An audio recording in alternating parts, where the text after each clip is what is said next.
Mission ખાખી day 4 તો જય માતાજી મારા કલેજાઓ તો હું આવી ગયો છું સવારમાં મંદિરે તો હાલો મંદિરે ભગવાનને પાણી ચડાવીને હવે ઘરે જઈએ તો હું અત્યારે આવી ગયો છું અહીંયા 5 વાગે અને અત્યારે હું આવ્યો છું 3 વાગે અને હું સવારે વહેલો નહોતો ઉઠ્યો કેમ કે કાલે થોડીક તબિયત ખરાબ થઈ ગઈ હતી કેમ કે ઊંઘ મારી પૂરી નથી થઈ ને એટલે પછી મેં કીધું સવારે વહેલું ઉઠાય નહીં અને પછી હું સૂઈ ગયો વહેલો પછી સૂઈ ગયો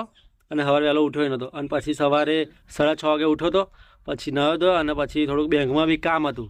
અને ઘરનું બી થોડુંક કામ હતું દુકાનનો સામાન લાવવાનો હતો તેલ એવું બધું તો પછી બેંકમાં ગયો અને બેંકમાંથી પૈસા ઉપાડી અને મોબાઈલનો હપ્તો ભરવાનો હતો આજે મોબાઈલથી વિડીયો ઉતારું છું ને મારા કાલે જાઓ એ મોબાઈલનો હપ્તા ચાલુ છે હજુ હપ્તા ભરવાના છે EMI ઉપર જ આપણી ઓકાત છે લાવવાની હજુ તો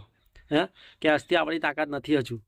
કે લાવી શકીએ કંઈ અત્યારે તો આપણી ઓકાત EMI ઉપર જ લાવવાની છે EMI ભરવાનો હતો મોબાઈલનો તો બેંકમાંથી પૈસા ઉપાડે અને બીજી બેંકમાં નાખવાના હતા કેમ કે મારા ભાઈનામ લોન પડાયેલી છે મારી તો લોન પડે ને હજુ મારા કાલે જાઓ કેમ કે ઉંમર નહીં થાય ને હજુ ને આપણી ક્રેડિટ શું હજુ ક્રેડિટ જ નહીં બની હવે ક્રેડિટ બનાવી છે હતા અને હવે ક્રેડિટ ક્યારે આપણી બનશે આપણે નથી ખબર હવે તો હાલો હવે મારા કાલે જાઓ વાંચો બેસી જઈએ અને દુકાનનો સામાન બી લાવ્યો હતો પછી કેટલા 2 વાગે ઘેર આવ્યો મારા કાલે જાઓ બોલો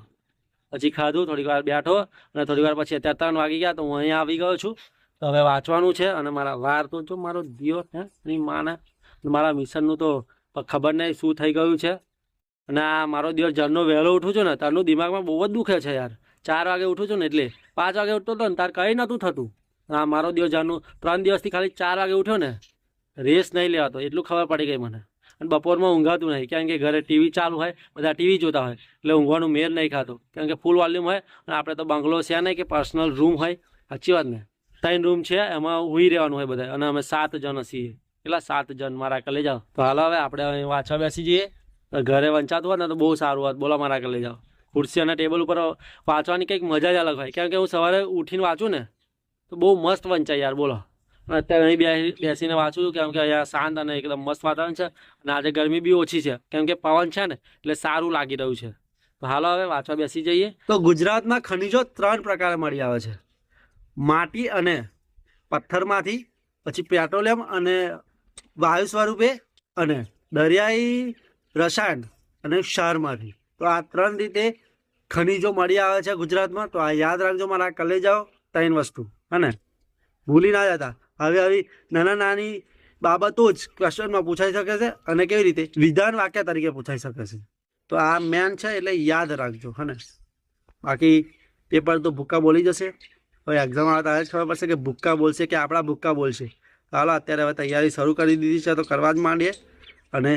તૈયારી ત્યાં સુધી કરવાની જ્યાં સુધી જંગ જીતી ના જઈએ મારા કલેજાઓ અધૂરી જંગ નહીં લડવાની કોઈ પૂરી કરીને જ રહેવાનું ભલે આપણે વચ્ચે ગમે તે થાય ડિમોટિવેશન થાય આપણે એવું તો થવાનું જ અને ડિમોટિવ તો થવાના જ કેમ કે આપણને અંદર સાથમાં પડદે પણ એવું તો હશે જ કે કદાચ નહીં થાય તો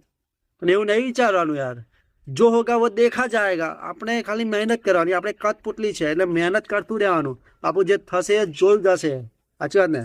ચાલો હવે મહેનત કરવા મળો તમે બી હું તો કરું જ છું હવે હું બી ચલો વાંચવા માંડું પાછો તો હાલો મારા કલે જાઓ 5 વાગી ગયા છે હવે ઘરે જવાનો ટાઈમ બી થઈ ગયો છે તો ઘરે જઈને દૂધ અને નાસ્તો કરીને પછી પાછા વાંચવા બેસી જઈશું તો હાલો હવે જઈએ ઘરે અને ભૂગોળમાં જે બી વાંચું છું ને ખબર તો પડે છે પણ કેવું છે અમુક ફેક્ચ્યુઅલ ડેટા છે ને એ બધું યાદ નથી રહેતું બધું ઉપરથી જાય છે એટલે આમાં રિવિઝન કરવું બહુ જરૂરી છે એવું મને લાગે છે અને બહુ વધારે રિવિઝન કરવું પડશે ભૂગોળમાં તો તમે બી જો વાંચતા હોય તો અંડરલાઈન પરફેક્ટ કરજો એટલે જ્યાં રિવિઝન કરવા બેસો ને એટલે ફટાફટ વંચાઈ જાય નહીંતર પછી ગોટાળે ચડી જશું એટલા માટે હું શાંતિથી વાંચું છું અને પેલું કેવું અંડરલાઈન બી કરું છું એટલે જ્યારે ફરી રિવિઝન કરવા બેસું ને એટલે ફટાફટ વંચાઈ જવું જોઈએ પછી આપણું ટાર્ગેટ કેવું છે ખબર બધું સિલેબસ પૂરો થઈ જાય ને એટલે એક દિવસ એક વિષયને આપી દેવાનું એટલે 7 દિવસ હોય આપણી જો તો 7 વિષય અપાઈ જાય અને રવિવાર હોય ને ત્યારે એક વિષય વધારે રાખવાનો એટલે 2 વિષયને આપવાનો એટલે એ રીતે આપણું બધું સિલેબસ ફટાફટ પૂરું થઈ જાય અને આપણી જોડે બી હજુ પણ કેટલા 2 મહિના છે એટલે મતલબ કે 13 તારીખે એક્ઝામ છે 6ઠ્ઠા મહિનામાં 15 તારીખની આજુબાજુ એક્ઝામ આવશે એટલે આપણી જોડે 2 મહિનાથી વધારે છે આમ તો અને આપણે એમ તો PSIની થોડુંક હવે જોવું પડશે કેમ કે એ બી એક્ઝામ આપણે આપવાની છે ને મારા કલે જાઓ તો હાલો હવે કંઈ વાંધો નહીં જઈએ પપ્પા સુરત દાદાનો તાપ તો જો ગરમી લાગે છે હાલો તો હું આવી ગયો છું ધાબા ઉપર અને ભારતમાં સૌથી પહેલા રેલવે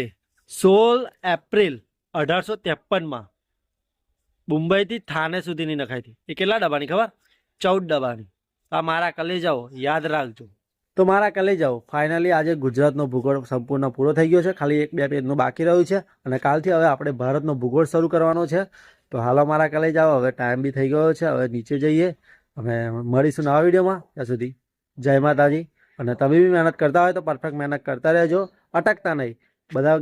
ઘણા બધા વિચારો મગજમાં આવશે કે મારાથી થશે નહીં થાય, એવા બધા વિચારો આવશે, પણ આવતા રહેશે. અને તમને એકલાને નહીં, બધાને એવા વિચારો આવતા હશે. એટલે બહુ ટેન્શન નહીં લેવાનું, મહેનત કરતા રહેવાનું. જે થશે એ જોયું જશે. તો હાલો, જય માતાજી. Big thank you for being here. बहुत बहुत धन्यवाद.